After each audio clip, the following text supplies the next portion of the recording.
काफियों में पाकिस्तान से तलत हुसैन भी शामिल हैं। तुर्की ने एहतजाजन अपना सफीर इसराइल से वापस बुला लिया है, जबकि व्हाइट हाउस ने हलाकतों पर अफसोस का इजहार किया है। रिपोर्ट्स के मुताबिक कब्रस से आने वाले 8 बहरी जहाज गाजा के लिए इमदादी सामान और 800 इमदादी कारकुन लेकर गाजा की पट्टी के करीब पहुंचे तो मोटर बोट्स और हेलीकॉप्टर्स में सवार इसराइली फौजियों ने बहरी जहाज को घेरे में ले लिया। फौजियों ने जहाज में घुसकर अंधाधुंध फायरिंग शुरू कर दी। सहाफी तलत हुसैन समेत जहाज पर मौजूद पाकिस्तानियों का हमले के बाद से राब्ता मुनक़ता है। तुर्क वजीर खारजा अहमद ओगलो ने कहा है कि इसराइल को इस कार्रवाई के नताइज भुगतना होंगे। फलस्तीनी अथॉरिटी के सरबराह महमूद अब्बास ने इस वाक़े पर सोग का ऐलान किया है, जबकि हमास ने अरबों समेत मुसलमानों से अपील की है कि वो इसराइल के खिलाफ इंतकाजा की तहरीक शुरू कर दें। दूसरी जानिब व्हाइट हाउस ने हलाकतों पर अफसोस का इजहार किया है। International seas was unlawful, but I think the most important point now to consider, now that these events have happened, is who will take responsibility for a full, thorough and independent and credible investigation. And I'm afraid the track record of Israel in terms of conducting a credible investigation into such events is bad, and they still haven't complied with the basic requirements of the UN fact-finding mission on the events in Gaza and satisfied the international community of a thorough, independent, credible investigation. It's very important, therefore, that this investigative phase is not undertaken by Israel, because no one, in my view, can have confidence in Israeli investigations. Okay, Daniel Makova, thank you very much for talking us through the legal steps. Well, Anita McNaught is live in Istanbul. Anita, what's the response been there? Well, the response has been, as you might expect, anger. Anger and outrage from all sectors of Turkish society, whether you're talking political or civilian. We've seen the Turkish Prime Minister come back early from his trip to South America. We've seen the Turkish Foreign Minister head off to the United Nations in New York to urge for a UN Security Council meeting, which we understand is happening tonight. And we've seen the Turkish Foreign Ministry rally the ambassadors of the various nations who are gathered in Ankara to a big crisis meeting at the Foreign Ministry to decide, I would imagine, especially after listening to your previous interviewee, what action they should take next.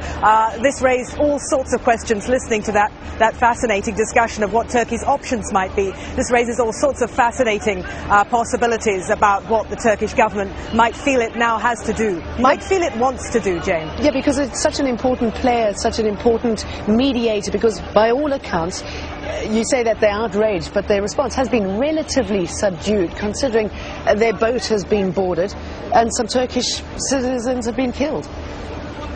Well, it's been subdued in part because the Turks do not know who exactly has been killed. The Turkish Deputy Prime Minister called a press conference where he accused the Israelis of hiding that information in order to control it. I think once it is certain who has been killed and once it is known for sure whether Turkish civilians were caught up in this, we might see a very different story. But of course the Turks have the moral high ground here, and it would be utterly inappropriate for the government to be seen to be encouraging any intemperate actions on a day like this. The condemnation has been universal and very audible, but it's more than the fact that Turkey is a mediator in the region. Turkey's status and stature in the Middle East has not been this high for decades.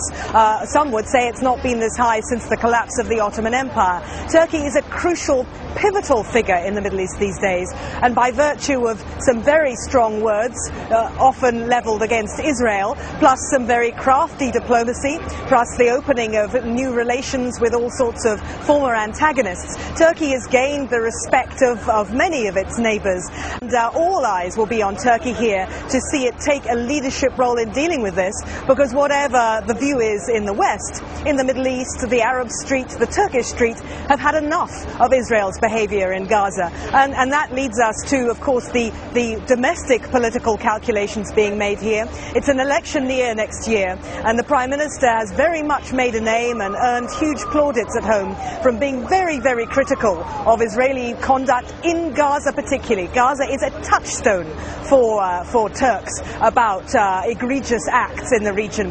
And the Prime Minister, as he flies back from South America, will be weighing up very carefully what his response should be, because anything less than a very, very tough, very statesmanlike, very concerted response from him will not be helpful to him and his party as they approach an election year next year. Okay, Anita, let's leave it there and go over over to Nisreen El-Shamaya. She's live for us in Amman. We know that some Jordanians were on board the boat. Any news of them? No news, Jane, yet. There are 25 Jordanians on the flotilla. It took the government 6 hours to issue a statement here, strongly condemning this attack on the flotilla. This is not about the 25 Jordanians. This is about a country where almost half of the population is of Palestinian origin, and where the government is not doing enough here to do anything about what's happening in Gaza. The Jordanians here who have been protesting and who say they will continue to take to the streets say a strongly worded statement and summoning the chargé d'affaires at the Israeli embassy in Amman is not enough to address this problem. What people here in Jordan want is something similar to some kind of resistance project. They want this peace treaty that Israel has with Jordan dropped so people can take matters into their own hands. So there's very severe disappointment in the government. The government has always had a cold stance when it comes to issues and events in Gaza, probably because of fear of not honoring its obligations in the peace treaty, also because of fear of the West and the international community as a role model in the Middle East after Egypt for signing a peace treaty, and also because Jordan has very poor ties with Hamas since 1999 and does not want to show the world that if it does anything for Gaza and the people of Gaza, aside from sending humanitarian aid and treating Gazas in the field hospitals there, they don't want to show them that they have ties with people of Gaza and with Hamas. So strong reactions coming from Jordan are not unusual. This expression of solidarity is not unusual. We are hearing of many other protests and rallies that will take place in different areas in the country. We're also hearing that some groups are looking to approach the Israeli embassy in Amman. Now, they have had bad experiences in the past during Israel's war on Gaza, where Jordanian anti-riot forces, which are currently surrounding the embassy in Amman, have clashed, caused some major clashes between civilians and the police. So they don't want that to happen again, but at the same time they say they will vow to continue these protests until something is done. And more importantly, we're hearing from the Jordanian professional associations, the syndicates and the worker unions, the 25 participants on the flotilla are all members of these syndicates and unions. They are saying that they will launch a Freedom Flotilla 2 within the next few months in order to continue their fight in trying to break the siege on Gaza and to further irritate Israel and punish it for what it's done this morning.